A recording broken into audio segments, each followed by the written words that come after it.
우리에게 산은 즐거운 여가 생활입니다. 주말이면 등산화를 신고 정상에 오르는 거대한 놀이터가 되죠. 저 또한 등산을 참 좋아해서 자주 산을 찾곤 합니다. 정상에서 내려다보는 멋진 경치, 그곳에서 먹는 도시락은 그 어떤 즐거움과도 비교할 수 없습니다. 또한 우리에게 산은 정복해야 하는 대상이기도 합니다. 우리는 산을 깎아 집을 짓기도 하고 때로는 터널을 내기도 합니다. 평평한 땅의 문법으로 산을 충분히 길들일 수 있다고 믿기 때문입니다. 하지만 지구상 어딘가에는 이 상식이 전혀 통하지 않는 세상이 있습니다. 전 인류의 10%, 약 8억 명의 사람들이 살고 있는 수직의 세상입니다. 이곳에서 산은 풍경이 아니라 가혹한 독재자입니다. 옆 동네를 가려면 목숨을 걸고 협곡을 건너야 하고 축구공을 차면 영원히 굴러떨어지는 곳입니다. 비가 오면 흙이 사라지고 공기가 희박해 숨쉬기조차 힘든 척박한 땅이죠.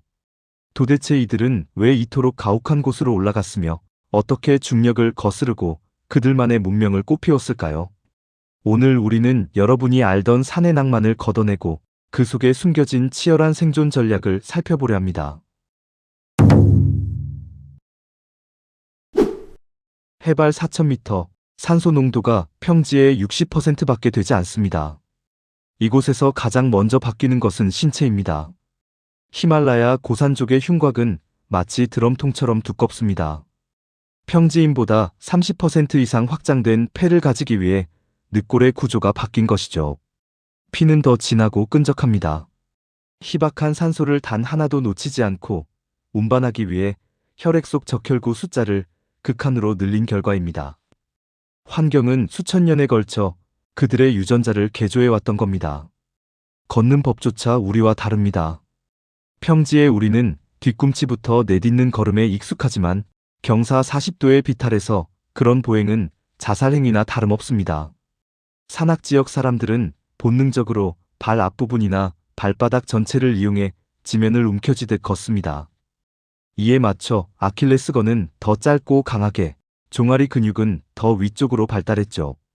평지의 우리와는 생물학적으로 전혀 다른 산악형 인간으로 진화한 것입니다. 여기 흥미로운 역설이 하나 있습니다. 우리가 산에 가면 고산병을 앓듯 그들은 평지에 내려오면 저지대 병을 앓기도 합니다. 산소가 너무 풍부해져서 오히려 현기증과 구토를 일으키는 것이죠. 그들에게는 우리가 사는 이 평지가 낯설고 비정상적인 환경인 셈입니다. 몸이 적응했다 해도 먹고 사는 문제는 여전히 남습니다. 평평한 땅이 없는데 도대체 어떻게 농사를 지을까요? 이들은 자연을 거스르는 대규모 토목 공사를 시작합니다. 바로 산을 깎아 평지를 만들어내는 계단식 논입니다. 비가 오면 흙과 양분이 씻겨 내려가는 중력의 법칙에 저항하기 위해 수백 년간 돌을 쌓아 만든 견고한 댐이자 저수지입니다. 필리핀 바나우에의 계단식 논에 들어간 돌의 양은 이집트 피라미드 전체를 합친 것보다 많다고 전해집니다. 이것은 산을 통으로 조각해서 식량을 만들어낸 겁니다.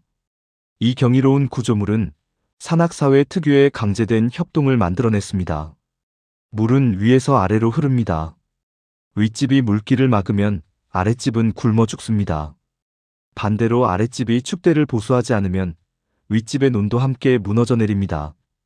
산이라는 지형은 네가 살아야 나도 산다는 공동체 의식을 사람들의 뇌리에 강제로 심어놓은 겁니다. 하지만 산이 협동만 가르친 것은 아닙니다.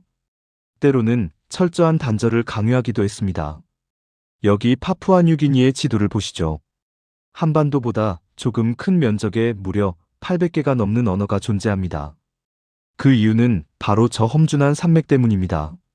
앞산 마을과 뒷산 마을이 만나려면 며칠이 걸리니 수천 년간 서로 다른 언어를 쓰며 남처럼 살아온 겁니다. 평평한 땅이 문화를 섞고 통합하는 믹서기라면 산맥은 문화를 잘게 쪼개는 분쇄기였던 셈이죠. 이러한 물리적 고립은 언어뿐만 아니라 가족의 형태마저 바꾸어 놓았습니다. 티베트 일부 산악지역에는 과거부터 이어져 온 형제 공처제라는 독특한 혼인 풍습이 존재했습니다. 한 여성이 같은 가문의 여러 형제들과 결혼하는 것인데 이것은 혹독한 환경 속에서 가족의 땅을 보호하기 위한 생존 전략이었죠.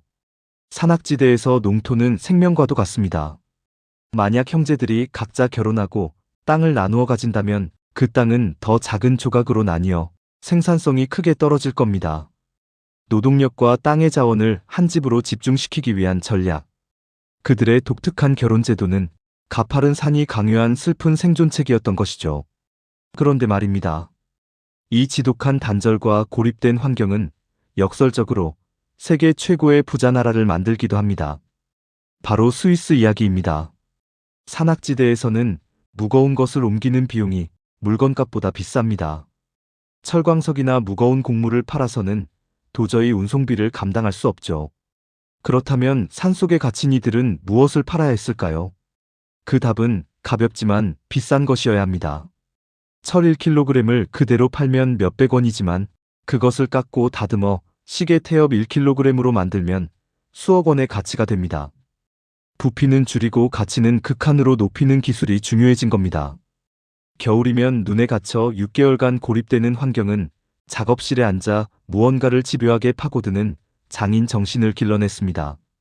반면 기술이 부족한 산악국가에서는 그들의 몸이 최고의 운송수단이 됩니다.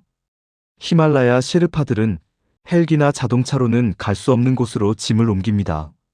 수직의 세상에서 중력을 이기는 유일한 수단은 단련된 그들의 심장과 다리이기 때문이죠. 물론 이들에게도 생존만이 전부는 아닙니다. 이 척박한 땅에서 두려움을 이기기 위해 산악 인류는 그 누구보다 독실한 신앙을 가졌습니다. 그런데 이상합니다. 그들의 사원은 하나같이 사람이 접근하기 힘든 절벽 끝이나 바위 꼭대기에 있습니다. 편안한 평지를 두고 왜 굳이 저런 곳에 신의 집을 지었을까요? 고대부터 산은 하늘과 땅을 잇는 통로, 우주의 축으로 여겨졌습니다. 그들에게 편안함은 종교적 미덕이 아닙니다. 숨이 턱끝까지 차오르는 육체의 고통을 감내하며 한 발씩 올라가는 과정. 그 등반 자체가 곧 기도이자 순례라고 믿기 때문이죠. 그리고 마침내 정상에 서서 구름 아래의 세상을 내려다볼 때 이들은 비로소 자신의 존재가 얼마나 작은지 깨닫는 경외감을 느낍니다. 수직의 공간이 주는 압도적인 경외감이야말로 그들이 산을 떠나지 못하는 가장 큰 이유이기도 합니다. 역사적으로 산은 문명의 가난을 주었지만 대신 자유를 선물했습니다. 몽골의 기병도, 대영 제국도, 현대의 최첨단 군대도 아프가니스탄의 미로 같은 산악 요새를 완전히 정복하진 못했습니다. 산은 약자에게 허락된 최후의 방어막이었던 겁니다. 하지만 지금 그 난공불락의 성벽이 무너지고 있습니다. 영토 전쟁 때문이 아닌 바로 기후 때문입니다.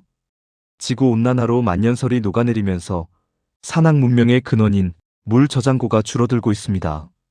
산을 지키던 얼음 요새가 녹아내릴 때 중력에 맞서 쌓아 올린 그들의 삶도 위태로워집니다. 산속 빙하가 사라지면 그 물을 의지하는 하류 지역 사람들의 삶이 흔들릴 수밖에 없는 겁니다. 빙하가 녹아내리는 동안에도 그들은 변함없이 가파른 길을 오릅니다. 그 모습을 보며 우리는 문득 깨닫게 됩니다. 평지에 사는 우리 역시 옮길 수 없는 산이 있다는 것을 말입니다. 우리는 터널을 뚫고 지름길을 만들며 장애물이 없는 삶을 꿈꿉니다. 하지만 길이 막히거나 높은 벽에 부딪히면 우리는 쉽게 좌절하곤 합니다. 여기 평생을 가파른 벽과 마주하며 살아온 사람들이 있습니다. 그들은 산을 옮길 수 없다면 산을 닮은 마음으로 천천히 걸어가면 된다고 말합니다. 숨이 턱끝까지 차오르는 고단한 삶의 오르막길 위에서 이들이 전하는 지혜가 당신의 가파른 하루에 작은 쉼표가 되기를 바랍니다.